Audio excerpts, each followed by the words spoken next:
बच्चों, online class में आपका स्वागत है। आज हम अर्थशास्त्र खंड के पहले अध्याय को पढ़ेंगे। पाठ का नाम है विकास की समझ। हम यहाँ देखते हैं कि विकास से क्या अभिप्राय है। अलग अलग लोगों के लिए विकास की अलग अलग धारणा है। लोग अपने व्यक्तिगत लाभ के लिए विकास की अलग अलग राय कायम करते हैं। जैसे हम यहाँ उदाहरण देखते हैं, जैसे एक दिहाड़ी मजदूर के विचार से विकास का अर्थ है उसे वर्ष भर काम मिले, बेहतर मजदूरी मिले और बच्चों के लिए शिक्षा मिले। उसी तरह से एक उद्योगपति के लिए विकास का अलग अर्थ है। उद्योगपति चाहता है कि उसे सस्ती कीमत और कच्चे माल की उपलब्धता मिले, उसे सड़क बिजली की व्यवस्था मिले और व्यापार के लिए शांतिपूर्ण वातावरण मिले। इसी तरह से कॉलेज की छात्रा, उसे शिक्षा का बेहतर अवसर मिले, रोजगार का अवसर मिले और लड़कों के समान उसे स्वतंत्रता की सुविधा मिले। तो ये सारी बातें लोगों के लिए अलग अलग विकास को इंगित करती है। यहाँ पर हम देखते हैं कि विकास से अभिप्राय सार्वजनिक हित से है।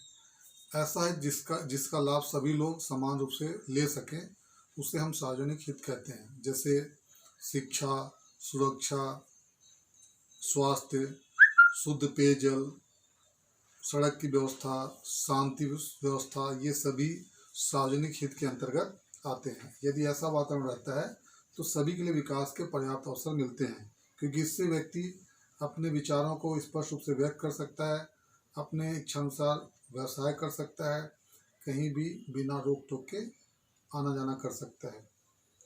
विकास की योजनाओं में विरोधाभास भी देखने को मिलता है।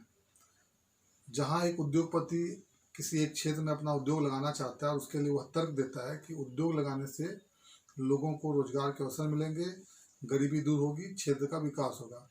वहीं दूसरी ओर जिन लोगों की भूमि इसमें अधिग्रहित की जाती है, वे कुछ समय तक तो उनको जो मुआवजा मिलता है उससे अपनी जीविका चला लेते हैं, लेकिन उसके बाद उनके सामने रोजी रोटी की समस्या उत्पन्न हो जाती है और इसके चलते फिर उन्हें यहाँ से वहाँ रोजगार की तलाश में भटकना पड़ता है। इसके साथ साथ जिन क्षेत्रों में उद्योग स्थापित किए जाते हैं, उन क्षेत्रों में पर्यावरण का बहुत ज़्यादा ह्रास होता है, विभिन्न प्रकार के प्रदूषण की समस्या उत्पन्न होती है। तो इस तरह से विकास की योजनाओं में विरोधाभास देखने को मिलता है। तो अभी एक प्रश्न लिखेंगे आप लोग कि विकास से लोगों का क्या अभिप्राय है। दूसरा, सार्वजनिक हित किसे कहते हैं।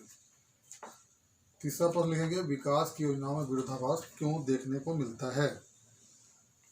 अब यहाँ पर हम देखते हैं विकास का एक मापदंड आय और लोगों द्वारा उसका व्यय से भी है। लोग कितना आय प्राप्त करते हैं, उस प्राप्त आय को वो किन किन मदों पर व्यय करते हैं, यह भी किसी भी क्षेत्र या लोगों के विकास को इंगित करता है।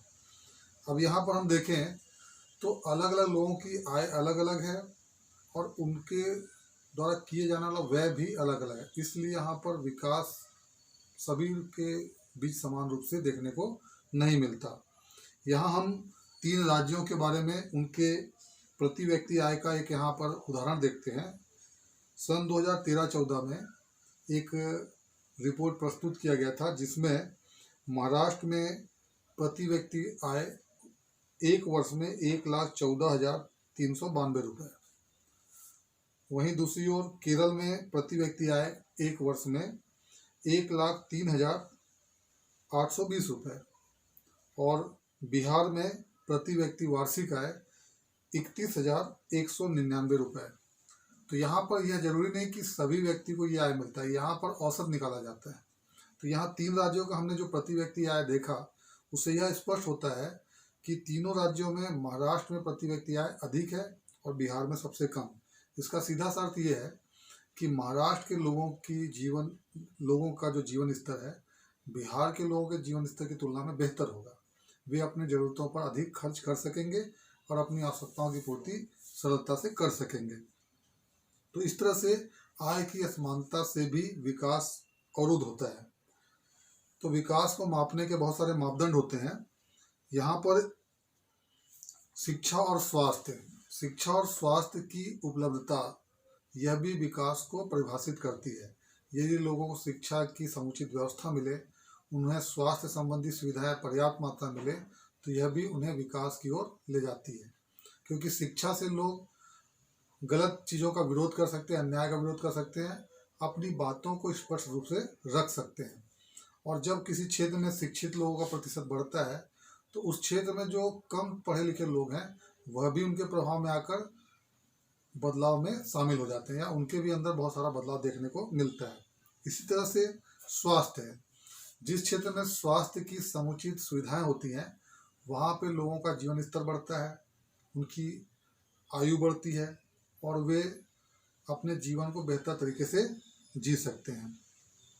तो स्वास्थ्य के लिए क्या है, पौष्टिक आहार की उपलब्धता हो, शुद्ध पेयजल मिले, इसके साथ साथ स्वच्छता की व्यवस्था हो, तभी हम स्वास्थ्य की समुचित देखभाल कर सकते हैं। तो स्वास्थ्य के लिए हम सबको भी स्वयं प्रयास करना होगा, क्योंकि हमें भोजन में पौष्टिक आहार शामिल करना चाहिए।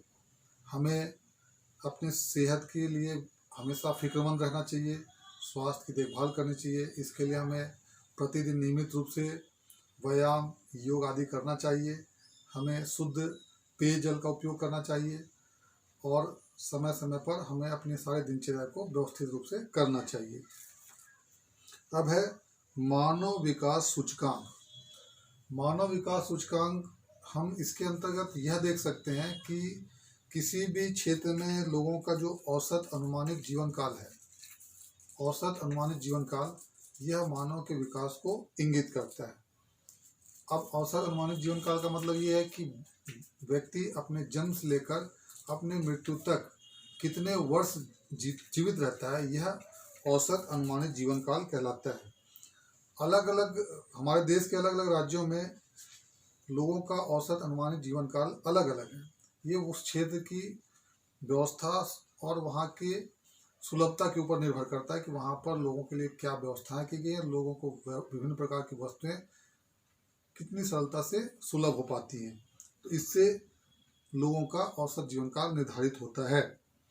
जैसे हम देखें तो हमारे देश की तुलना में हमारे एशिया का ही एक देश है जापान, वहाँ के लोगों का जो औसत जीवन काल है वो बहुत अधिक है। इसका सबसे बड़ा कारण है कि वहाँ के लोग अपने स्वास्थ्य के प्रति सचेत हैं, वहाँ पर उन्हें शुद्ध पेयजल मिलता है, वे अपने भोजन में पौष्टिक आहार को शामिल करते हैं, इसलिए उनका जीवन काल हमसे अधिक रहता है। अब हम देखते हैं सार्वजनिक सुविधाएं। सार्वजनिक सुविधाओं से अभिप्राय उन सुविधाओं से है जिसका उपयोग सभी लोग समान रूप से करते हैं। जैसे सार्वजनिक सुविधाओं में क्या क्या हो सकता है, शिक्षा है, स्वास्थ्य है, शुद्ध पेयजल है, इसके अलावा रोजगार के अवसर हैं, साथ में उनके लिए बीमारी के रोकथाम के लिए दवाओं की सुलभता है। तो ये सभी सार्वजनिक सुविधाओं के अंतर्गत आते हैं। आज सरकार लोगों के सार्वजनिक सुविधाओं में निरंतर वृद्धि कर रही है। आज हम देखते हैं कि सरकार ने अनेक ऐसी योजनाओं को लागू किया जिसमें गरीब वर्ग के बच्चों को भी सरलता से शिक्षा मिल सके। इसके लिए निःशुल्क और अनिवार्य शिक्षा की व्यवस्था की गई है, जिसमें सभी बच्चों को जो शासकीय विद्यालयों में पढ़ते हैं या निजी विद्यालयों में पढ़ते हैं उन्हें कक्षा 10वीं तक पुस्तकें निःशुल्क वितरित की जाती हैं।